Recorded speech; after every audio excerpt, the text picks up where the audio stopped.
Welcome to The Explainer. Today, we're going to unpack a truly fascinating psychological perspective on why choosing solitude is actually a profound symbol of ultimate strength and freedom. Look, if you've ever felt kind of out of place just because you prefer a quiet room over a packed, noisy space, or if you've ever wondered why certain people actually thrive in isolation, this explainer is going to completely change how you view that entire dynamic. So let's just jump right into the core question right off the bat. Why do some people actually choose to be alone? We're talking about a very specific type of person today. The kind who simply doesn't depend on constant company or endless validation just to feel complete. Now, the world often looks at these individuals and totally mislabels them, assuming they're just strange or somehow missing out on the core human experience. But as our source material reveals, the reality of what drives this conscious choice to step away from the crowd is actually incredibly powerful. Section 1. Society's Misunderstanding of Loners. To really kick off this reframing journey, we first have to tackle the massive stigma attached to walking your own path. Society looks at someone sitting alone and naturally jumps to the conclusion that, well, they must be weak, afraid of social interaction, disconnected, or somehow damaged. But the hidden reality we're unpacking today is that mastering solitude actually requires someone to be immensely strong, deeply independent, strictly boundary-driven, and highly observant. To reach this state, they've basically passed one of the absolute hardest tests life can offer. In fact, the perspective we're analyzing uses a highly provocative word to describe these individuals: dangerous. Now, it's absolutely crucial to understand they don't mean dangerous in a harmful or, destructive way. They are dangerous because they literally cannot be manipulated. Think about it for a second. When someone no longer needs anything from you, not your applause, not your approval, not even your presence, you lose all leverage over them. You can't break them, you can't bend them, and you can't use them. So a world that heavily relies on social leverage and peer pressure, that level of pure independence is profoundly unsettling. Section 2. How the transformation begins. Look, nobody is just born with this impenetrable mindset, right? So let's see how this builds from a painful catalyst. The psychological evolution, really the origin story of the chosen loner, almost always begins with step 1, trusting freely and giving love.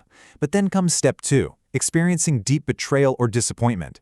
Maybe they stood up for others but found literally no one standing beside them when they needed it most. Step 3 is where the real shift happens. Instead of blindly continuing, they start observing the inconsistencies in human behavior. They realize relationships aren't always what they seem. And finally, step 4 is achieving absolute clarity, recognizing that the only consistently reliable person is themselves. Giving love and getting disappointment in return, it acts as the ultimate pressure that forces a person to finally wake up. So the crucial takeaway here is that this isolation is absolutely not born from fear. It's not about hiding away from the world. It is a brilliant survival adaptation that refines a person's character. They didn't break under the weight of disappointment. They adapted. They let that pressure shape them into something far, far more resilient. Which brings us to Section 3. The superpower of hyper-awareness. As a direct result of that intense refining process, something incredible develops, an elite level of pattern recognition. On the surface, people might offer kind words, volunteer to help, or perform polite actions. But experience trains the solitary individual to look right past that surface. They start seeing the hidden motives, the expectation of returns, and the actual intentions behind the smiles. They notice the massive gap between what people say and what their behavior actually dictates. This hard-earned hyper-awareness makes them incredibly difficult to deceive. And because they can instantly spot these inconsistencies and subtle signals, others often feel deeply uncomfortable around them. People quickly figure out that their usual social masks and little tricks just aren't working anymore. As a result of that discomfort, society often labels the observant loner as distant or cold. But they aren't cold, they're just seeing reality without the polite social filter. Section 4. Building impenetrable boundaries. Again, they're not actually being cold. They are simply transitioning that hyper-awareness into action by establishing firm limits. Let's compare this. On one side, we have the crowd. The crowd loses themselves in the totally exhausting task of constantly adjusting their personalities, desperately seeking approval, and living in sheer terror of standing alone. On the other side, we have the individual. This person walks their own path quietly and independently, seeking peace above all else. They truly understand the immense value of their time, their energy, and their attention, and they actively protect it from the chaos of the crowd. So, what actually happens when you start protecting your energy? Well, setting boundaries naturally acts as a filter for manipulators. You're going to see specific types of people just disappear. People who were used to having unlimited access to you, those who directly benefited from your lack of limits, the ones who expected you to always be an easy target, and really anyone trying to easily influence you. Our source materials strongly emphasize that when these specific types of people vanish from your life, you shouldn't mourn it. It's not a loss. It is absolute clarity. I love this because it completely flips the script on companionship. It proves that true loners don't actually hate people. They just aggressively prioritize quality over shallow quantity. They understand that being in a crowded room full of the wrong people makes you feel incredibly lonely. They might only have one or two genuine connections, but those relationships, they're based on deep truth, not mere convenience. And that leads us right into Section 5, Why Solitude Equals Freedom. This brings us to the ultimate emotional climax of our explainer today, how letting go of the need for validation makes you truly untouchable. When you reach this state, you don't need parties to feel alive, you don't crave constant company to feel complete, and you absolutely stop performing for attention.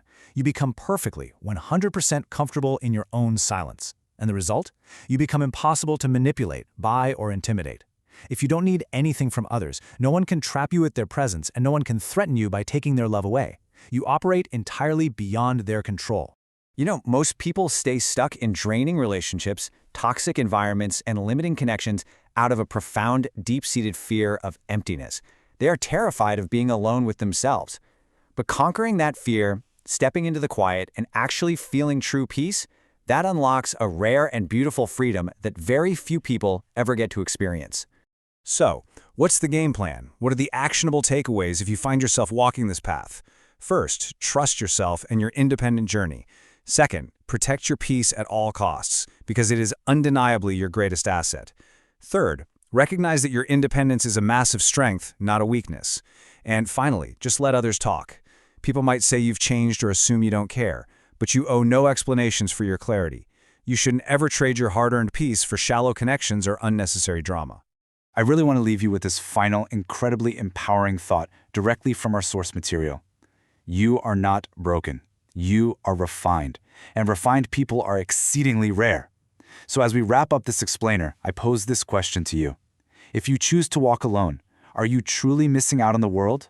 Or have you simply mastered the hardest test life has to offer?